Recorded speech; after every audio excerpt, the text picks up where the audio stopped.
안녕하세요. 행복의 기호들 큐레이터를 맡고 있는 오창섭입니다.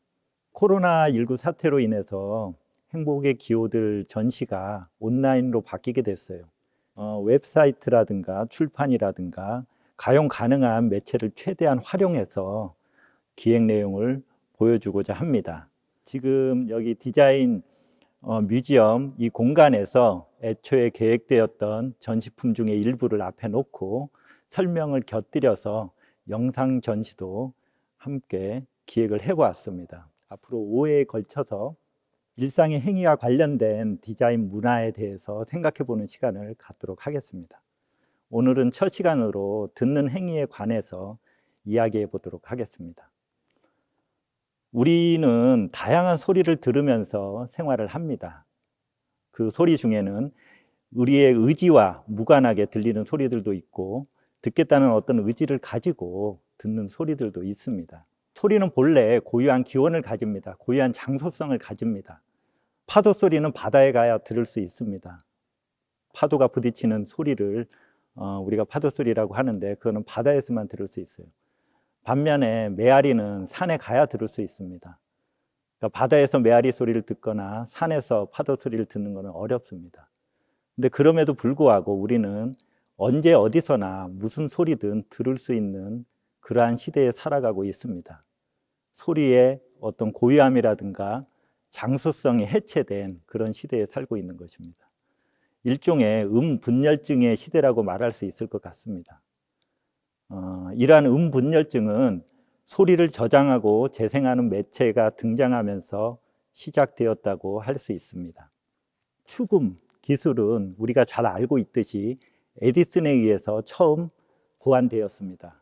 에디슨은 1877년에 그 원통형의 형상의 소리를 저장하고 재생하는 장치를 고안해서 토킹 머신이라는 이름으로 특허를 출원했습니다. 그리고 그로부터 10여 년이 지난 1888년에 베를리너라는 사람이 그라모폰을 고안해서 특허를 출원하게 됩니다. 베를리너의 그라모폰은 에디슨의 그 축음기와 달리 원통형이 아니라 원반의 모양을 하고 있습니다. 음이 저장되는 그 장치가. 그래서 그 모습이 LP판과 유사하기 때문에 어떻게 보면 LP의 기원이라는 그런 이름으로 불리고 있습니다. 소리의 저장과 재생이 가능해지면서 소리 지형이 변화하고 있습니다. 그러니까 장소성과 순간성이 해체되면서 언제 어디를 가든 우리는 재생 가능한 소리를 만나게 됩니다. 카페에서도 재생되는 소리를 들을 수 있고 식당에서도 재생되는 소리를 듣게 됩니다. 거리에도 다양한 소리들이 들립니다. 거기에다가 자동차라든가 건설 현장의 소리라든가 그런 소리들이 결합돼 가지고 현대 도시는 소리로 포화된 모습을 보여주고 있습니다. 제가 좋아하는 소설가 중에 밀란 쿤데라라고 있습니다. 대표적인 소설이 참을 수 없는 존재의 가벼움인데 그 소설은 4명의 주인공이 펼쳐나가는 어떤 이야기를 담고 있습니다.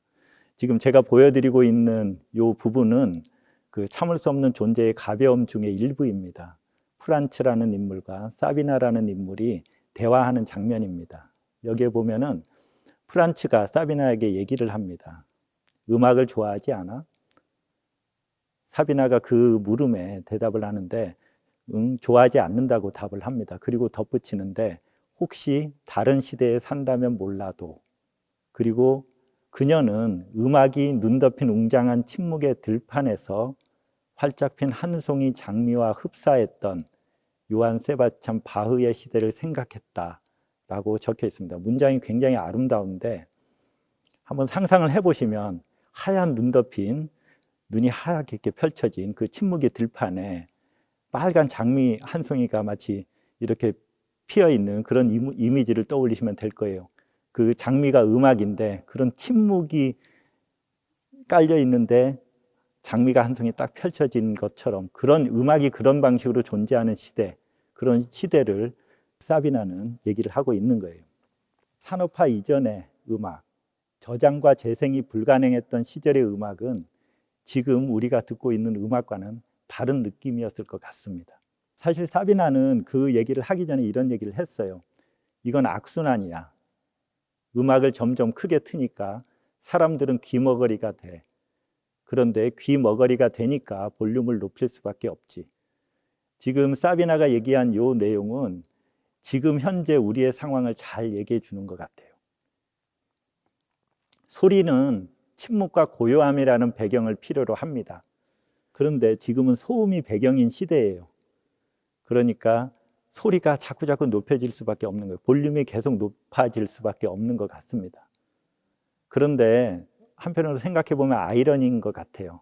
그러니까 근대는 자연의 어떤 내용들을 통제하면서 자신의 어떤 힘을 드러냈는데, 그리고 소리마저도 통제와 관리를 하려는 그런 의지 속에서 존재하게 되는데, 통제와 관리가 진행되면 진행될수록 소리가 또 잡음들이 혹은 소음들이 더 증가하고 있다는 것은 어떻게 보면 좀 역설적인 것 같아요. 그러니까 저장과 재생이라는 하나의 내용만 근대가 만들어내는 것이 아니라 소음을 소거하려는 움직임도 그런 맥락에서는 어떻게 보면 자연스럽게 만들어질 수 있는 것 같아요. 근대는 소리를 통제하고 관리하려고 하는 의지를 드러내니까 말이죠. 우리가 노이즈 캔슬링이라고 얘기되는 그런 것들이 어떻게 보면은 소음을 통제하는 근대의 모습을 드러내는 것 같습니다. 노이즈 캔슬링은 잡음을 또 다른 소리 파장으로 없앤 다음에 들려주고자 하는 소리를 들려주는 그런 기술이라고 할 수 있을 것 같아요. 근대는 소리를 관리하고 통제합니다. 뿐만 아니라 소리를 전달할 수 있는 시대이기도 한 것 같아요. 그러니까 통신기기라든가 방송을 통해서 소리를 전달합니다. 방송이라는 것은 엄청난 힘을 가지고 있는 것 같아요. 우리가 음악과 같은 재생되는 소리를 방송을 통해서 듣게 되는데, 그것뿐만 아니라 뉴스라든가 뭐 어떤 정보, 사건 그런 것들도 방송을 통해서 전달을 받습니다. 그런 뉴스라든가 정보들은 일종의 스토리의 형식으로 전달이 되는데, 방송의 역량은 더 강화돼서 일정한 새로운 스토리를 만들어내기도 합니다. 드라마가 대표적인데 뭐 TV 드라마도 있지만 라디오 드라마도 있죠. 초창기에 라디오 드라마가 이루어질 때 생겼던 어떤 에피소드를 담고 있는 뉴욕타임즈의 기사입니다. 오손 웰스라는 시민 케인이라는 영화로 유명한 감독이 있는데, 그 감독이 1938년에 라디오 드라마를 감독했습니다. 우주전쟁이라는 라디오 드라마를 감독했는데 그게 좀 사실적으로 들렸나 봐요. 그래서 그 방송을 듣던 청취자들이 진짜 전쟁이 일어난 줄 알고 거리로 뛰쳐나왔다고 그럽니다. 방송국에 전화를 하고 심지어 어떤 시민들은 총을 들고 거리로 나오기도 하고 그랬다고 해요. 근데 사실 이거는 방송의 초기 모습을 보여주고 있는 것입니다. 지금은 그렇지 않죠. 지금은 오히려 진짜 전쟁이 일어나고 그걸 방송을 하더라도 사람들은 별로 믿지 않을 거예요. 워낙에 드라마들을 많이 접했기 때문에. 자, 방송은, 특히 라디오 방송은 듣는 대중을 만들어냅니다. 그리고 그들의 고유한 행위를 구성해냅니다. 그 결과 현재 우리는 다른 일을 하면서도 듣기가 가능한 그런 주체가 되었어요. 그러니까 베냐민이 얘기하는 산만한 주체, 그게 지금 저희의 모습인 것 같아요. 얼마든지 다양한 일들을 하면서 음악도 듣고 드라마도 들을 수 있습니다. 뉴스도 듣고요. 하지만 이전에는 그렇지 않았습니다. 소리를 집중해서 들었죠. 그러니까 소리의 장소성에 대한 감각과 그것에 대한 어떤 관성이 여전히 유효했던 시대를 거치고 나서 현재의 어떤 산만한 주체가 만들어졌다라고 볼 수 있을 것 같습니다. 여기 은희경의 새해 선물이라는 소설이 있는데요. 여기에 보면은 방송이 이루어지고 초기에 소리를 듣는 주체들이 만들어지는 과정을 잘 표현하고 있습니다. 그 할머니 얘기가 있는데, 할머니는 귀로 듣기만 하면 되는 라디오인데도 연속극 시간에는 다른 일을 모두 파하고 꼭 그 앞에 바짝 앉아 굳이 라디오를 쳐다보면서 연속극을 듣곤 했다. 소리의 장소성이 여전히 유효한 그런 공간에서 소리를 듣듯이 할머니는 그 라디오 연속극을 들었다는 것입니다. 이거는 1957년에 찍힌 사진인데요. 그 라디오 앞에 앉은, 그래서 어떤 방송을 듣고 있는 가족의 모습을 보여주고 있습니다. 지금은 이런 방식으로 소리를 듣진 않죠. 춥 프리메르트라는 사람이 라디오의 세계라는 글에서 이런 얘기를 했습니다. 방송은 멀리 있는 누군가와 함께 있거나 옆에 있다고 느끼게 했다. 청취자는 청각으로 들을 수 있는 세계의 시간에 동참할 수 있는 공간으로 이동함으로써 하던 행동을 뒤로 미루고 전 세계에 관한 사건을 자신의 일보다 더 의미 있게 여기게 되었다. 이게 지금 저희의 어떤 상황을 보여주고 있죠. 우리는 방송을 통해서 지금 이 공간이 아닌 다른 공간에 있는 벌어지는 사건이라든가 거기에 일어난 어떤 인물들의 이야기, 이런 것들을 듣고 지금 가까이로 가져와서 듣고 그 일을 마치 우리의 일처럼 여깁니다. 이런 방송의 역량을 가능하게 하는 것은 어떻게 보면은 관심을 모으고 공동체를 형성하는 어떤 방송의 힘 때문에 가능한 것 같아요. 신문도 이런 역할을 하죠. 베네딕트 앤더슨이라는 사람이 상상의 공동체라는 책을 썼는데 이 책에 그러한 내용이 잘 나와 있습니다. 그러니까 방송이라든가 신문을 통해서 어떻게 지리적으로 멀리 떨어져 있는 개인들이 하나의 공동체라는 의식을 갖게 되는지, 그래서 민족이라든가 국민국가라는 그 어떤 상상을 하게 되는지에 대해서 자세히 나와 있습니다. 국민국가 형성에 신문이라든가 방송, 교통수단 등이 역할을 하는데 그게 어떻게 보면 매체의 힘인 것 같습니다. 그 매체가 그렇게 강력한 힘을 갖고 있는데 그거를 어떻게 보면은 권력을 가진 주체들이 그냥 넘기지는 않을 거라고 생각을 해요. 권력자들은 항상 방송에 주목을 했습니다. 특히 지금 여기 있는 이게 1933년에 만들어진 독일 제3제국의 국민 라디오 V301인데요.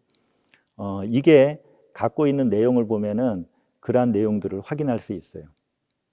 이 라디오는 제3제국의 선전상, 그러니까 우리로 치면은 문화부 장관인데 괴벨스의 의뢰에 의해서 오토 그리싱이라는 사람이 제작한 것으로 알려져 있습니다.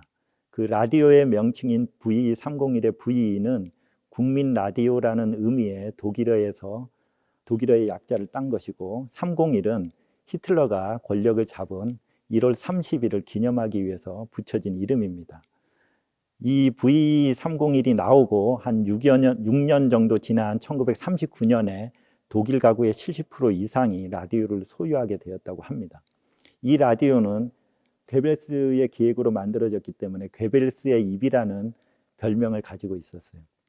그리고 이 라디오의 홍보 포스터에 보면은 이 라디오를 가운데 두고 많은 사람들이 소리를 듣고 있는 그런 도상을 표현한 포스터가 있는데 그 포스터에 문구가 쓰여 있습니다. 뭐라고 쓰여 있느냐면 모든 독일인은 국민 라디오로 총통의 말을 듣습니다. 그러니까 이 라디오를 통해서 총통의 얘기, 히틀러의 얘기를 들으면서 하나의 독일 국민을 만들고자 하는 어떤 의지가 표현된 포스터라고 할 수 있어요. 라디오 방송을 매개로 한 국민의 형성, 그리고 국민 통합의 움직임, 국민국가의 형성, 이러한 내용이 이 라디오에 얽힌 얘기를 통해서 확인할 수 있는데 그런 내용이 우리나라에도 유사한 사례가 있어요. 1960년에 4.19가 일어나고 1961년에 5.16 쿠데타를 통해 가지고 박정희 전 대통령이 집권을 하게 됩니다. 집권을 하고 나서 바로 이듬해인 1962년에 농촌 라디오 보내기 운동을 펼칩니다. 그러니까 쉽게 얘기하면 농촌에 라디오를 보내는 그런 캠페인이에요. 그래서 당시에 신문을 보면은 농촌의 어떤 유명인이 라디오 보내기 운동에 동참하기 위해서 라디오를 기부했다든가 아니면 실제로 이렇게 농촌에 가서 거기에 사는 사람들한테 라디오를 주는 그런 장면들이 찍힌 그런 이미지와 함께 그런 관련된 기사들이 많이 등장합니다. 그 농촌 라디오 보내기 운동 바로 직전에 앰프촌 사업이라는 게 있었어요. 이건 뭐냐 하면 농촌에 스피커를 설치해 주는 거예요. 그 마을 사람들이 모두 들을 수 있게끔. 그리고 거기에서는 국민 체조라든가 국기 하강식과 같은 그 방송이 일정한 시간에 나왔다고 해요. 그거는 아까 앞에서 말씀드린 히틀러 체제에서의 움직임과 굉장히 유사하다고 할 수 있습니다. 우리나라 최초의 라디오는 A501 라디오예요. 1959년에 금성사에서 처음 만들었습니다. A501 라디오는 교류를 의미하는 AC의 A를 따왔고 5구식 진공관 첫 번째 라디오라는 의미에서 501이라는 그 숫자가 붙여졌어요. 그러니까 A501이라는 이름은 거기에서 유래한 것이죠. 박용기라는 분이 디자인을 했고 전체적인 라디오 개발 진행은 김혜수라는 엔지니어가 담당한 것으로 알려져 있습니다. 김혜수는 당시에 부산에서 PX 라디오 수리점을 운영하고 있었는데 1958년 금성사에 입사를 하게 됩니다. 그리고 우리나라 최초의 라디오 개발에 전부를 책임지게 됩니다. 이분의 얘기는 딸인 김진주가 쓴 아버지의 라디오라는 책에 자세히 나와 있어요. 그 책에 보면 이런 얘기가 있습니다. 당시에 독일인 기술고문 henke라는 사람이 금성사에 그 라디오 개발에 같이 참여를 했는데 henke는 이 라디오처럼 위아래가 긴 어떤 모형을 제안했다라고 합니다. 단지 위에가 좀 둥근 위아래가 긴 모습을 그런 라디오를 개발하기를 원했는데 김혜수의 주장으로 현재 우리가 알고 있는 A501 라디오의 그 모습을 취하게 됐다라고 해요. A501 라디오는 일본의 사뇨의 제품과 유사하다는 그런 얘기가 있습니다. 사실은 김혜수가 부산에서 어떻게 보면 라디오 수리점을 하면서 일본의 제품들을 많이 접한 그런 것들이 영향을 줬다라고도 볼 수 있어요. 자, 소리를 듣는 주체는 계층이나 어떻게 보면 세대, 취향 등에 따라 분화됩니다. 특히 음악을 듣는 주체들이 그렇죠. 그래서 계층이나 세대 혹은 취향에 따라서 듣는 방식이라든가 듣는 내용이 달라질 수밖에 없어요.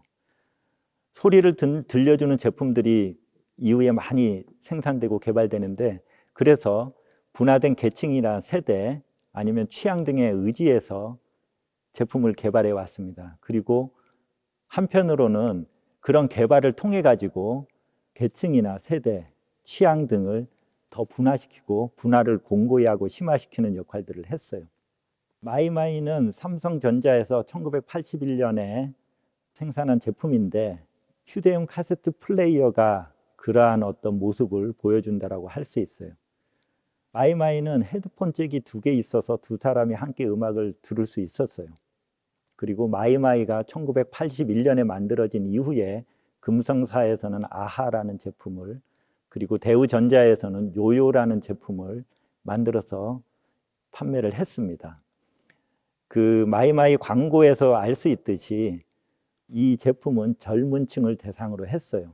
사실 우리가 알기에는 1990년대에 신세대 문화가 본격적으로 펼쳐진 것으로 알고 있지만 사실 80년대에도 젊은 층의 어떤 문화는 존재했습니다. 그리고 마이마이와 같은 휴대용 카세트 플레이어는 그 당시 신세대 문화의 아이콘으로 유통되었어요. 근데 사실 휴대용 카세트 플레이어 이것은 어떻게 보면은 2년 전인 1979년 소니사에 의해서 처음 만들어졌어요. 우리가 알고 있는 워크맨이 그것이죠. 워크맨은 굉장히 혁명적인 제품이었다고 할 수 있어요. 왜냐하면 걸어 다니면서 음악을 들을 수 있다라는 어떤 가능성을 현실화한 제품이거든요. 지금 여기에 워크맨이 있는데 이 제품은 두 번째로 나온 워크맨 제품입니다. 그러니까 삼성 마이마이가 출시되던 1981년에 만들어진 제품이에요. 워크맨이라는 이름은 말뜻 그대로 걸어 다니면서 음악을 들을 수 있다. 거기에서 나왔어요. 그리고 첫 모델은 1979년 7월에 출시되었는데 그때가 방학 때를 맞췄어요. 젊은이들을 대상으로 한 제품이었기 때문에 방학에 맞춰서 제품을 출시한 것입니다. 워크맨은 다양한 모델들이 만들어져서 판매되었는데 통산 1억 대 이상이 판매되었다라고 합니다. 그러다가 2010년에 생산을 중단하게 돼요. 왜냐하면 2000년대 초에 MP3 플레이어가 등장해서 휴대용 음향기기 시장을 장악함에 따라 가지고 더 이상 판매하기가 어려워진 상황이 펼쳐진 것이죠. 그런데 사실 이 워커맨과 MP3 플레이어 사이에 CD 플레이어가 자리하고 있어요. 우리가 알고 있는 여러 CD 플레이어가 있는데 한국에서 좀 유명한 CD 플레이어 하나를 보여드리면 소니 D777 모델입니다. 이 제품은 1995년에 만들어진 거예요. 근데 사실 휴대용 CD 플레이어라는 이름을 강조하기 위해서 워커맨과 비슷한 디스크맨이라는 이름을 붙였어요, 이 제품은. 그리고 사실 CD 플레이어를 휴대하기 위해서는 두께의 문제가 우선 해결돼야 합니다. 그리고 걸어 다닐 때 생기는 그 충격의 문제를 풀었어야 했어요. 소니 D777 모델에 보면은 디스크맨이라는 이름 바로 옆에 ESP라는 글자가 있는데 이게 일렉트로닉 쇼크 프로텍션이라는 어떻게 보면 흔들림 방지 기술을 차용했다는 것을 보여주는 것입니다. 이 제품이 인기가 있는 것은 2012년에 이용주 감독이 감독한 영화 건축학 개론의 수지가 사용했던 플레이어이기 때문일 거예요. 2002년에 아이리버 MP3 플레이어가 등장하게 됩니다. IFP100이라는 모델인데요. 여기 그 모델이 있는데 MP3는 사실 2000년에 처음 등장했어요. 근데 처음 등장할 때 MP3 플레이어는 기존의 워크맨이나 CD 플레이어를 연상시키는 어떤 형태들을 가졌어요. 하지만 이 아이리버 MP3 플레이어 IFP100은 그러한 어떤 관성에서 벗어난 모습을 보여주고 있어요. 형태가 삼각기둥으로 되어 있는데 한쪽에 건전지를 이렇게 넣을 수 있게끔 되어 있어요. 이 제품은 기획부터 개발에까지 디자인의 역할이 굉장히 강조가 됐고 그래서 디자인의 어떤 혁신성이 굉장히 주목받는 제품으로 이해되었습니다. 이 제품은 이노 디자인에서 디자인을 했는데 건전지를 집어넣는 부분에 디자인 바이 이노라고 디자인 주체의 그 어떤 이름이 표기가 되어 있어요. 그런 사례는 많지 않거든요. 그 다음에 여기에 보여지는 게 그 다음 모델이거든요. 그러니까 조금 형상이 달라지죠. MP3 플레이어 이후에 소리의 비물질화 경향이 굉장히 강조가 됩니다. 그러한 흐름을 만들어낸 게 어떻게 보면은 아이폰이라고 할 수 있어요. 아이폰은 2007년에 처음 등장합니다. 하지만 국내에는 2009년 11월에야 출시가 돼요. 한 2년 반, 3년 정도의 갭이 있는데 그 사이에 뭐 삼성전자라든가 이런 데서 스마트폰을 개발하죠. 국내에는 뭐 통신사의 문제라든가 뭐 다른 여러 가지 문제로 해서 출시가 늦어졌죠. 아이폰의 등장으로 스마트폰의 시대가 열립니다. 스마트폰은 그냥 단순히 전화기가 아니죠. 일종의 메타미디어라고 할 수 있는데 통화뿐만 아니라 영상, 길찾기, 음악 듣기 뭐 이런 것들을 모두 할 수 있기 때문에 미디어를 총괄하는 어떤 미디어라는 의미에서 메타미디어라고 불릴만 합니다. 2000년대 중반부터 음악 스트리밍 서비스가 본격화되었어요. 이 음악 스트리밍 서비스와 스마트폰이 만나면서 이제는 음악 듣는 방식이 그쪽으로 다 모두 향하고 있죠. 그게 대세가 된 그런 시대가 된 것 같습니다. 음악의 비물질화, 그 어떤 흐름이 대세로 자리 잡으면서 음악을 소유하는 사람들이 줄고 있는 그런 모습이 나타나고 있어요. 국민일보 2015년 9월 16일자 기사인데요. 스트리밍 서비스가 대세가 되면서 음반 시장은 더욱 쪼그라들고 있다. 잘 나가는 아이돌 그룹조차 10만 장만 팔아도 성공했다는 말이 나온다. 그래서 아예 CD는 발매하지 않고 디지털 앨범만 내는 가수들도 늘고 있다고 되어 있습니다. 새롭게 나타나는 현상이죠. 그래서 지금은 멜론이라든가 벅스라든가 스트리밍 서비스를 통해서 음악을 듣고 있는 그런 현상들이 대세를 형성하고 있어요. 이제 언제 어디서나 무슨 음악이든 들을 수 있는 그런 시대가 되었습니다. 이런 상황이 되었는데 그러면 더 음악을 잘 들을 수 있을 것 같은데 새로운 음악 듣기 방식들이 나타나고 있는 것 같아요. 김중혁의 모든 게 노래라는 소설이 2013년에 쓰여진 소설이 있는데 거기에는 이런 내용이 나옵니다. 요즘엔 스킵이 대세인 것 같아. 앨범을 사기 전에 모두 스킵을 한다. 에이, 이건 뭐랑 비슷하지 않아? 딱 들어보니 내 취향이 아니네. 넘기고 다음. 에이, 이 앨범은 안 사도 되겠다. 아니 정말 딱 5초만 들어보고 다 알 수 있다고? 어이, 정말 대단한 브라이언 앱스타인 나셨다. 그죠? 뭐 이렇게 되어 있습니다. 브라이언 앱스타인은 비틀즈를 대성시킨 사람이죠. 여기서 보면은 그렇게 음악을 잠깐 듣고 다시 넘기고 하는 그러한 어떤 음악 듣기의 양상들을 김중혁이 잘 표현하고 있다는 걸 알 수 있어요. 사실 우리는 요즘 그렇게 음악을 듣죠. 조금 듣고 넘기고, 조금 듣고 넘기고.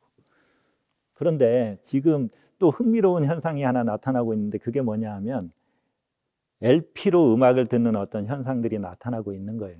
일종의 LP의 유행이라고 할 수 있습니다. 근데 LP의 유행을 설명하는 방식이 자세히 보면은 레트로라든가 복고의 맥락에서 설명하고 있는 것 같아요. 근데 레트로라든가 복고는 향수의 감정을 동반합니다. 향수는 예전에 경험해봤던 것을 다시 경험하고 싶은 어떤 욕구, 욕망, 그런 어떤 정서죠. 그런데 오늘날 LP의 유행에 과연 그런 정서만 작동하고 있느냐라고 했을 때는 뭔가 부족하다는 생각이 듭니다. 사실 요즘 LP를 많이 듣고 있는 거는 젊은 세대들이 또 많이 듣고 있는 것 같아요. 근데 그들은 LP를 들어본 경험이 없거든요. 그럼에도 불구하고 왜 LP로 음악을 듣고자 하느냐. 거기에는 LP로 음악 듣는 게 굉장히 불편하죠. 굉장히 불편하고 번거롭고 비용이 많이 들고 그렇지만 그것 자체로 음악을 듣는 새로운 방식일 수 있기 때문에 그런 것 같습니다. 자, 오늘 제가 듣는 행위에 대해서 말씀을 드렸습니다. 뭐 어떻게 재미있게 들으셨는지 모르겠습니다. 다음 시간부터는 제가 아까 말씀드린 행복의 기호들을 기획 내용을 보여주는 다양한 방식들을 고민하고 있다라고 얘기를 했는데 책자도 만들고 있어요. 도록 형식으로 책자를 만들고 있는데 도록에 다양한 분들이 그 각각의 행위들에 대해서 글을 써주셨는데 그 분들을 모시고 각각의 주제들에 대해서 얘기해 보는 그런 방식으로 진행해 보도록 하겠습니다. 감사합니다.